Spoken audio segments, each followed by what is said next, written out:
ನಾನು ಇನ್ನೊಂದು ಸ್ಟೋರಿ ಹೇಳ್ತೀನಿ. ಒಂದ್ ದಿವಸ ಒಂದು ಕ್ರೋಗೆ ದಾಹ ಆಗ್ತಿರುತ್ತಂತೆ. ಅವಾಗ ಹಾಡ್ತಾ ಹಾಡ್ತಾ ಅದು ಮೇಲಿಂದ ಒಂದು ಪೋತಲ್ಲಿ ಒಂದು ಸ್ವಲ್ಪ ನೀರಿರೋದು ನೋಡ್ತಂತೆ. ಅವಾಗ ಅದಕ್ಕೆ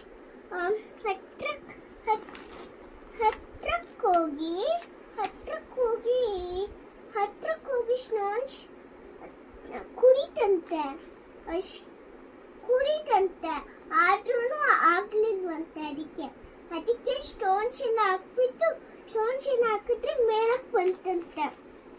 ಅವಾಗ ಆರಾಮಾಗಿ ಕುಡ್ಕೊಂಡು ಹೋಯ್ತಂತೆ. ಅಷ್ಟೇ. Very nice, very cute story. Thank you Trishika. Welcome.